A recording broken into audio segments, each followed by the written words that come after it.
चलो बोलो, हम लोग लाइफ प्रोसेस चैप्टर का यानी जय प्रक्रम चैप्टर का ऑब्जेक्टिव क्वेश्चन का टेस्ट ले रहे हैं ना, टेस्ट दे रहे हैं लोग इनका टेस्ट है एक तरफ से ठीक। तो कल हम लोग 6 गो प्रश्न देखे थे, बहुत देखे थे 6 गो प्रश्न को, एक गो प्रश्न से 5 गो 10 गो 15 गो ऑब्जेक्टिव निकाला गया था। कहा निकाला गया था कि नहीं निकाला गया था? उसको बात दो, निकाला गया था कि नहीं निकाला गया था? निकाला गया था। कहा तो लोग दिखना पड़ेगा ठीक। तो ऐसा ही होता है।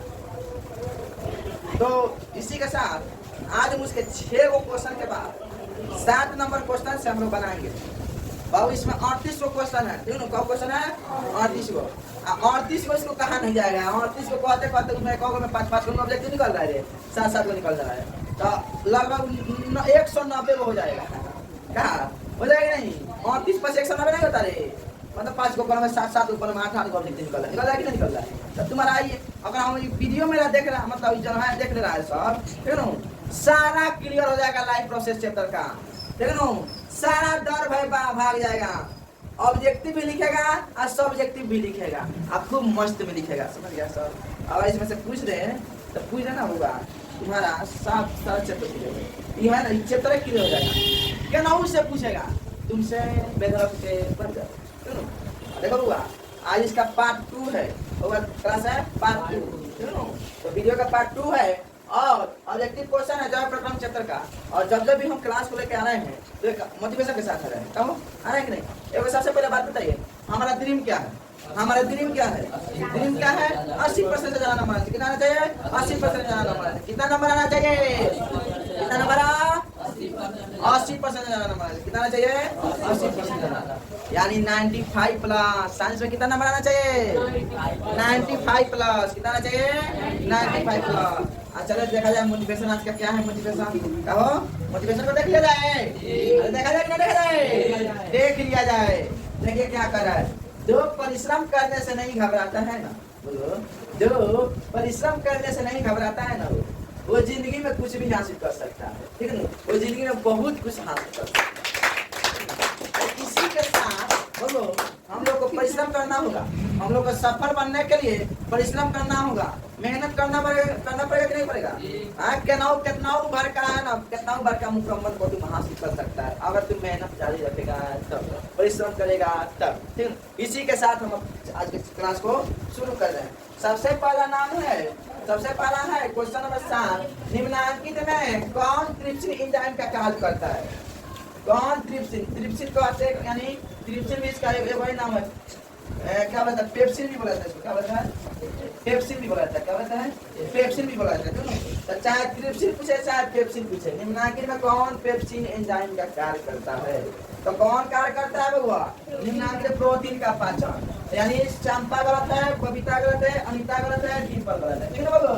देखो 4 का ऑप्शन देखो बउआ, 2021 के एनुअल एग्जाम में सेकंड स्ट्रीम में पूछा हुआ क्वेश्चन, ठीक। दूसरा नंबर है 8 नंबर, मुखगुआ में आहार का कौन सा भाग का पाचन होता है? मुखगुआ में आहार का पाचन का कौन सा भाग का पाचन होता है? मुखगुआ में, तो मुखगुआ में कौन सा आहार का पाचन होता है? बोला ना रे, मुखगुआ में क्या होता है? मुखगुआ कार्बोहाइड्रेट से ना, कार्बोहाइड्रेट से तुम्हारा मुखगुआ का आहार का पाचन भाग होता है, कार्बोहाइड्रेट से, ठीक है। यानी अनिता कौन है? प्रोटीन, बबीता बोल रहा है कार्बोहाइड्रेट, चंपा बोल रहा है वसा, डिम्पल बोल रहा है न्यूक्लिक एसिड, ठीक है। तो बउआ मुखगुआ में आहार का कौन सा भाग का पाचन होता है? कार्बोहाइड्रेट का। बउआ हम बताए थे मुखगुआ के बारे में, बताए थे बउआ, इसमें बताए भी थे कौन सा भाग का पाचन होता है, तो हम बताए थे बउआ कार्बोहाइड्रेट। जब प्रथम चैप्टर जो पढ़ा होगा ना तो उसको बढ़िया से याद होगा। तो तुम्हारा होता है बबीता हो जाएगा, अनिता वाला, चंपा वाला, डिम्पल वाला, ठीक है। इसमें एक बार ऑब्जेक्टिव निकलेगा, ठीक है।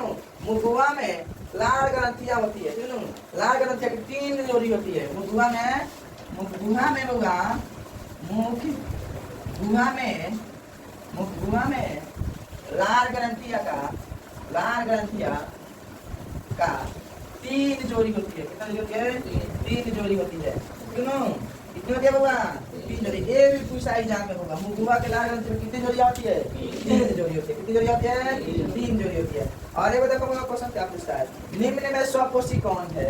निम्न में स्वपोषी कौन है? तो बउआ बताएंगे, अनिता बोल रही है हरे पौधे, बबीता बोले मछली, चंपा बोले कीट, दीपल बोले ये बताए थे। आप लोग बताइए क्या होगा? निम्न में स्वपोषी कौन है? हरे पौधे। स्वपोषी जो अपना भोजन स्वयं बनाता है। स्वपोषी किसे कहते हैं? जो अपना भोजन स्वयं बनाता है। तो स्वयं भोजन हमारा कौन बनाता है बाबा? हरे पौधे ही बनाते हैं। तो तुम लोग के दिमाग में आता होगा ए भैया ऐसा मम्मी पापा भी तो अपना भोजन खुद बनाता है। कहा मम्मी पापा भी तो सब पसीने है? बिल्कुल ना। मम्मी पापा जो है खाना जब बनाता है चावल को कुकर में डाल के बनाता है। क्या चावल को कुकर में डाल के बनाता है? स्वयं थोड़ा बनाता है। तब उसे हमें सीटी लगता है, गैस पर पकाता है, तब भोजन बनता है। बनता है कि नहीं बनता है? लेकिन यही बना है ना, सूर्य का अपना भोजन खुद बनाता है। सूर्य के प्रकाश को क्या करता है जल से क्या करता है, जल को लेता है, खनिज को लेता है और दाना के माध्यम से पत्तियों तक पहुंचाता है। ये पत्तियां क्या करती है? क्लोरोफिल के मौजूदगी कर दिया। अब मौजूदगी के कारण वायुमंडल से कार्बन डाइऑक्साइड लेती है और कार्बन और सूर्य के प्रकाश की उपस्थिति में संपूर्ण पौधा के लिए भोजन बनाती है। यही प्रक्रिया प्रकाश संश्लेषण कहलाती है। अरे बोल गए बना रही नहीं? तो यही तुम्हारा होता है स्वपोषी जन है ना। ये हमारा हरे पौधे बोलो बोलो। अनिता हमारा सही है, बबीता गलत है, चंपा गलत है। ये लड़को बता देता है स्वपोषी। ये लोग छठे क्लास से पढ़ रहे हैं स्वपोषी, परपोषी, पारदर्शी या पारदर्शी पढ़ा है कि नहीं? अब देखिए होगा इसमें और कुछ भी पूछ सकता है। यहाँ पूछेगा देखो हरे पौधे में कौन सी क्षमता होती है? कौन सी क्षमता होती है? कौन सी क्षमता होती है? हरे पौधे में कौन सी क्षमता होती है? तो इसका उत्तर जानता है क्या लेगा वो? प्रकाश संश्लेषण की। क्या आ जाएगा? प्रकाश संश्लेषण की। प्रकाश संश्लेषण की यही क्षमता होती है। हरे पौधे किसकी क्षमता होती है? प्रकाश संश्लेषण की। अगर प्रकाश संश्लेषण की क्रिया नहीं हो तो पौधे जिंदा नहीं रहेंगे। जैसे कि प्रकाश संश्लेषण की क्रिया से ही अपना भोजन पौधे बनाते हैं। बोलना बनाते हैं कि नहीं बनाते हैं? इसके बाद में दूसरा नंबर देखिए क्या होगा। एक बार इसमें से पूछेगा प्रकाश संश्लेषण। प्रकाश संश्लेषण की क्रिया कब होती है? प्रकाश संश्लेषण की क्रिया कब होती है? प्रकाश संश्लेषण की क्रिया कब होती है? कब होती है बाबा? ध्यान में रखना बाबा। दिन में होती है। कब होती है? दिन में होती है। दिन में कहाँ होती है? कि सूर्य का प्रकाश जो है दिने में निकलता है बाबा। अरे बोलना हाँ तो बनेगा कि नहीं बनेगा? तीनों क्वेश्चन समझ में आया कि नहीं आया बाबा? आया कि नहीं आया? आ गया ना? बढ़िया है आ गया। तो छपा लीजिए तन से फिर आगे बता रहे हैं बाबा। हाँ बाबा आप 10 नंबर क्वेश्चन को देखते हैं। स्वपोषी पोषण के लिए आवश्यक है। स्वपोषी पोषण तो बताइए क्या होता है बाबा? स्वपोषी पोषण जो अपना भोजन स्वयं बनाता है उसे स्वपोषी पोषण। तो स्वपोषी पोषण हमारा होता कौन है? तो पेड़ पौधा होता है। क्या होता है? पेड़ पौधा होता है। बताया कि नहीं बताया? तो देखिए होगा तो देखो बहुत भी है, बहुत जबरदस्त। अरे 2015 एग्जाम में पूछा है, 2016 में पूछा है, 2019 में पूछा है, 2025 26 में पूछी पूछेगा। तो मस्त भी आई है। क्या है? मस्त भी आई है। पूछने वाला सवाल है। तो स्वपोषी पोषण के लिए आवश्यक है। देखो अनीता बोल रही है पर्णहारी, बबीता बोल रही है सूर्य का प्रकाश, चंपा बोल रही है कार्बन डाइऑक्साइड, और डिम्पल कह रही है इनमें से सभी। बताओ क्या होगा? डिम्पल कैसे रे?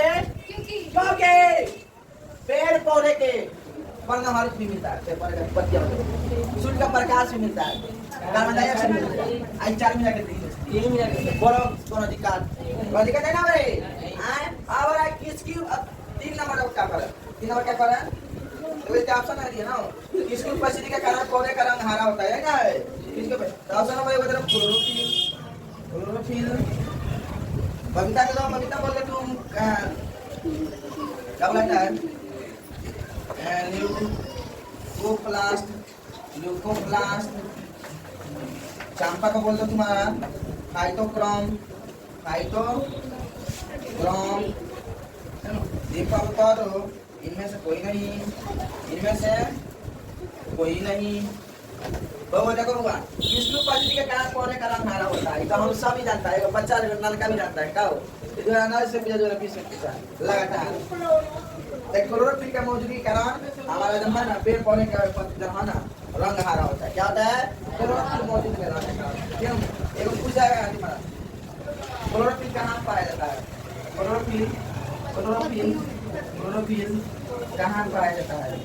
क्लोरोफिल कहाँ पाया जाता है? जानते हो क्या होगा? क्लोरोप्लास्ट में। क्या होता है? क्लोरोप्लास्ट में। ये भी पूछता है एग्जाम में, क्लोरोफिल कहाँ पाया जाता है? क्लोरोप्लास्ट में। ठीक है, एक बार देखो और क्या पूछा है, क्लोरोफिल में कौन सी धातु होती है? क्लोरोफिल में कौन सी धातु होती है? कौन सी धातु होती है? कौन सी धातु होती है बोला? जानता है कौन सी धातु होती है? मैग्नीशियम। क्या होती है? मैग्नीशियम। याद रखना बगो, याद रखेगा रखेगा ना? पूछता है बोगा, बोलो समझ में आया कि नहीं? 11 नंबर क्वेश्चन आया कि नहीं आया? 12 नंबर देख लो, नया क्वेश्चन है। 12 नंबर क्या है? न्यू क्वेश्चन है। क्या है? न्यू क्वेश्चन है। दोनों हम बताए भी नहीं है, लेकिन देखो हाइड्रा में क्या पाया जाता है? हाइड्रा में क्या पाया जाता है? अनिता बोले ये मस्तिष्क, बबीता बोले तंत्रिका, चांपा बोले मुख, दीपक बोले स्पर्शक। बोलो क्या हो गया? बोलो हाइड्रा में है ना स्पर्शक पाया जाता है। क्या पाया जाता है? स्पर्शक पाया जाता है। तीनों याद रखना, याद रखना है। वही बात ये आपको ये तुम्हारे चैप्टर में करेंगे, इसको हम हाइड्रा को है ना जन्म चैप्टर में हम मुख्य रूप से बताएंगे। सुनो कहाँ बताएंगे बोला? जन्म चैप्टर में इसको खूब डिटेल पढ़ाएंगे हम। जन्म चैप्टर में पढ़ाएंगे कि ये क्या होते हैं हाइड्रा, हाइड्रा क्या होते हैं, इसको जन्म चैप्टर में हम लोग डिटेल पढ़ने वाले हैं। ठीक है, तो आप इसको चैप्टर पढ़ा दीजिए और हम आगे बता रहे हैं। चलो 13 नंबर क्वेश्चन देखो, वीवीआई है। क्या है? वीवीआई है।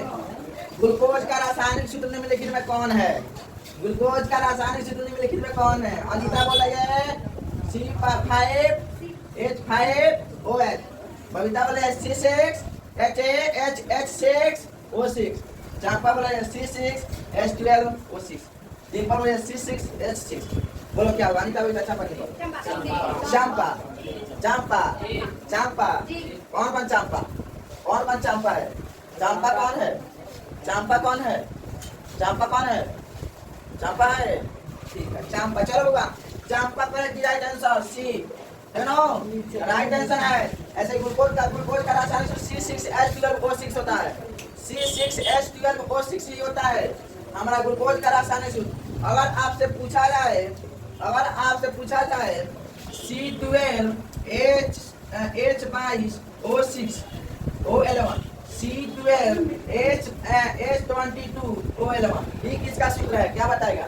अगर ये आपसे पूछा जाए C12H22O11 पूछा जाए तो किसका सूत्र है? तो वो याद रखना चीनी का सूत्र है। किसका सूत्र है? चीनी का रासायनिक सूत्र है। चीनी का रासायनिक सूत्र है। सुनो बाबू, याद रखना होगा चीनी का रासायनिक सूत्र होता है। चीनी का रासायनिक सूत्र होता है तुम्हारा, दोनों ये पूछ सकता है। चलो अब देखिए बाबा 14 नंबर क्वेश्चन का देखते हैं। अमीबा में अधिकांश पोषक कैसा होता है? अमीबा में अधिकांश पोषण कैसा होता है? अनिता बोल रही है शाकाहारी, बबीता बोल रही है अंतर्ग्राही, चांपा बोल रही है सर्वाहारी, दीपक बोल रही है स्वकोषी। बोलिए क्या होगा? हाँ बोलिए क्या होगा? देख कर नहीं बोलना है, देखिए बोलिए देख कर नहीं बोलना है। अमीबा में अधिकांश पोषक कैसा होता है? अमीबा में अधिकांश पोषक तुम्हारा अंतर्ग्राही होता है। क्या होता है? अंतर्ग्राही। क्या होता है अंतर्ग्राही? नहीं बताए थे अमीबा के बारे में, इतना बढ़िया से सब चित्र बना के सब खरगोश का नहीं बनाए थे। तुम लोग को खरगोश लग रहा था, ज्यादा कर उसको लग रहा था खरगोश मनीषवा को, बड़ा खरगोश तब बोला। अगर पूछा जाए आपसे अमीबा तुम्हारा कौन जीव है? अमीबा तुम्हारा कौन जीव है? अमीबा एक कोशिकीय जीव है। बोलो बताया था कि नहीं बताए थे? अमीबा कौन जीव है? एक कोशिकीय जीव है। कौन है? एक कोशिकीय जीव है। और अमीबा के बारे में पूछा जाए और वही अमीबा तुम्हारा क्या है? अमीबा जाना है ना होगा? अमीबा तुम्हारा जानते क्या है? मृदुजलीय होता है। क्या होता है? मृदुजलीय। ये भी पूछता ही जाता है, मृदुजलीय होता है। अमीबा क्या होता है? मृदुजलीय, है ना? तीसरा नंबर है, वही पूछ सकता है। वही अमीबा जिसमें प्राणिसाम पोषक पाया जाता है। क्या पाया जाता है? अमीबा में कौन सा पोषक पाया जाता है? अमीबा में प्राणिसाम पोषक पाया जाता है। नहीं बेटा बोलो, प्राणिसाम पोषक पाया जाता है। वो कौन पोषक? प्राणिसाम। 4 नंबर बताइए होगा। वही अमीबा भोजन का उत्पाद द्वारा पकड़ता है। भोजन किसके द्वारा पकड़ता है? लिखवाए भी थे और बताए भी थे। क्या अमीबा जन है? अमीबा अपना भोजन उत्पाद के द्वारा पकड़ता है। उत्पाद के द्वारा पकड़ता है, पकड़ता है। काहे फुटपाथ के द्वारा पकड़ता है? क्योंकि एक जीव है, कौन जीव है? इसके पास नहीं आँख होगा, नहीं मुंह होगा, ना नाक होगा, ना दांत, कुछ नहीं होगा, नहीं ना होगा। इसलिए कौन जीव है? एक्वस के जीव है। ये अपना भोजन किसके द्वारा पकड़ता है? फुटपाथ के द्वारा। बताया तो होगा, बहुत चिढ़ा कर बोले थे कि नहीं? और वही अमीबा जो है ना, अमीबा जिसमें श्वसन की क्रिया विसरण द्वारा होता है, बताए थे। अमीबा में श्वसन की क्रिया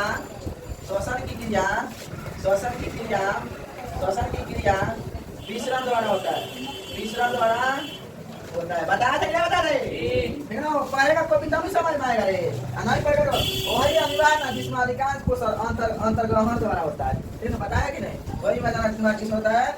अंतर्ग्रहण के द्वारा होता है। अधिकांश कोशिका कैसे होता है? अंतर्ग्रहण का होता है, अंतर्ग्रहण में होता है। ठीक है ना वो? अधिकांश कोशिका कहाँ होता है? अंतर्ग्रहण। बोल समझ में आए कि ना आए? बुझाए कि ना बुझाए? और ये ऑब्जेक्टिव क्वेश्चन ऐसा पूछता है, वो इसको सबसे पहले खटा कर इसके आगे बताएं। चल बगो हम लोग आगे देखते हैं। ठीक है, 15 नंबर प्रकाश संश्लेषण की क्रिया होती है। बच्चा जानता है तो किसमें होती है? हरे पौधे में। किस होती है? हरे पौधे में। कविता गलत। क्यों? पॉलीकार्प नहीं ना रे? पक्का? एवं चीज पूछता है, कवक में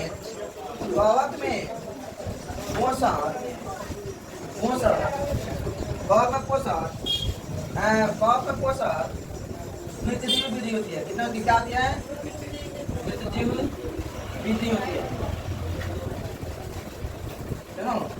और पूछा है क्लोरोफिल का कौन सा वर्ण, क्लोरोफिल में कौन सा वर्ण पाया जाता है? क्लोरोफिल में कौन सा वर्ण या रंग पाया जाता है? बताओ, ये बच्चा जाता है। हरा रंग पाया जाता है। क्या पाया जाता है? हरा रंग। कौन दिक्कत है ना रे? हाँ बोलो। 16 नंबर अमीबा अपना भोजन कैसे पकड़ता है?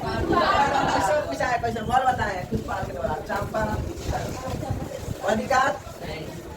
कौन सा एंजाइम वसा प्रक्रिया करता है? कौन सा एंजाइम जो है ना वसा प्रक्रिया करता है? बोल पड़ी हुई है कहाँ है? तू ना इसको पूछा है, इसको पैसे पूछा है। कहाँ करता है?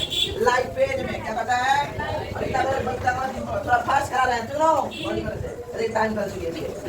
अब देखो पूछता है जो एंजाइम जो वासा पर निर्भर करता है, तो वासा के लिए लाइपेज होता है। एक और चीज बात, पेप्सिन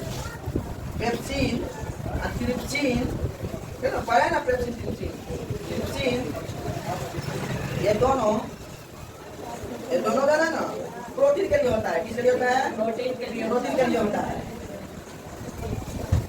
प्रोटीन के लिए होता है। लाइपेज जो होता है ना वो वसा प्रक्रिया करते हैं। लाइपेज हम क्या है? वसा प्रक्रिया करते हैं। किस प्रक्रिया करते हैं? वसा पर। ठीक है, समझ में आ सकता है? 18 नंबर को जस्ट में परतवे नियंत्रण संबंध चैप्टर में आया था। आयोडीन की कमी से कौन सा रोग होता है? आयोडीन की कमी से कौन सा रोग होता है? अनीता बोल रहा है घेंगा। बबीता बोल रहा है मधुमेह। चंपा स्कर्वी। डिम्पल एच वो क्या होता है? घेंगा रोग होता है। क्या होता है? घेंगा रोग। क्या होता है? घेंगा रोग। आयोडीन की कमी से कौन सा रोग होता है? घेंगा रोग। बस 10 तो मिनट इलाज करके बता दे। सुनो पूछता है वो आ रहा था सब कितना बड़ा मधुमेह। क्या बोलता है? मधुमेह। मधुमेह क्या होता है? इंसुलिन की कमी से होता है। इंसुलिन की कमी से बता दे नहीं हो? इंसुलिन की कमी से मधुमेह रोग होता है। इंसुलिन की कमी से कौन रोग होता है? मधुमेह रोग होता है। मधुमेह रोग होता है। एक बार बात जानो, आयोडीन की कमी से घेंगा रोग होता है। घेंगा आयोडीन की कमी से घेंगा या ग्वाइटर होता है। कौन सा होता है? ग्वाइटर बीमारी होता है। विटामिन ए की कमी से कौन रोग होता है? बताओ। विटामिन ए की कमी से कौन रोग होता है? बताओ। छत्ते से पढ़ना है। विटामिन ए की कमी से कौन रोग होता है? विटामिन ए की कमी से कौन रोग होता है? विटामिन ए की कमी से रतौंधी होता है। क्या होता है? रतौंधी होता है। रतौंधी होता है। तो यार लोग पता है रतौंधी है बा ना कर लो रतौंधी होता है। अब विटामिन बी की कमी से कौन होता है? विटामिन बी की कमी से कौन होता है? बेरी बेरी कौन होता है? बेरी बेरी कौन होता है? वो बेरी बेरी कौन होता है? विटामिन सी की कमी से कौन सा होता है? विटामिन सी की कमी से कौन होता है? एस्कॉर्बिन। वाह चला वाह तो नाम कर रे एस्कॉर्बिन। क्या होता है? एस्कॉर्बिन। ठीक ना? अरे खाली छमकावला से होई पढ़ला से होई छमकावला से कुछ ना होई। विटामिन सी की कमी से कौन होता है? एस्कॉर्बिन होता है। विटामिन सी की कमी से बोलो। विटामिन सी की कमी से अगर तुझे तो भाई विटामिन सी की कमी से कौन होता है? जानते हो कौन होता है? रिकेट। आता है रिकेट। बहुत छोटे क्लास में पढ़ते हैं। अब विटामिन ए की कमी से कौन होता है? विटामिन ई की कमी से विटामिन ई की कमी से विटामिन ई की कमी से कौन होता है? बोलो विटामिन ए से बांझपन बांझपन या बाल झड़ना बांझपन या बाल झड़ना। आजकल खाली बच्चा सबको बाल झड़ रहा है। विटामिन ए की कमी से होता है। किसके द्वारा होता है? विटामिन ए की कमी से। एक बार बात बोलो विटामिन के की कमी से। विटामिन के की कमी से कौन सा रोग होता है? ज्यादा है रक्त का थक्का मत मांगना। रक्त का थक्का ना बनना यही रोग होता है। इतना चीज होगा इसमें। एगो सवाल से कौन ऑब्जेक्ट निकला? बहुत सारा ऑब्जेक्ट निकला कि ना निकला? इस सब हम लोग बचपन से पढ़ रहे हैं। विटामिन ए की कमी से विटामिन बी की कमी से कौन सा होता है? विटामिन सी की कमी से कौन होता है? चलिए मुझे सुना छापी तो इसको खड़ा दें। बवालो आज के लिए हम मात्र 18 को क्वेश्चन को 18 तक ही रहने देते हैं। फिर कल एक और वीडियो लाया जाएगा और इसको समाप्त किया जाएगा। कल संडे है। मॉर्निंग वाला बैच बंद रहेगी और इवनिंग वाला बैच चलेगी। ठीक है? 5 से लेकर 7 बजे तक 5 से लेकर 7 बजे तक पूरा ऑब्जेक्टिव को क्लियर कर दिया जाएगा। ठीक है ना? पूरा ऑब्जेक्टिव को क्या किया जाएगा? क्लियर कर लिया जाएगा कल सारा जयप्रकाश चैप्टर का। ठीक बोलो लाइक कमेंट शेयर नहीं कर रहा है। ठीक है थैंक यू धन्यवाद।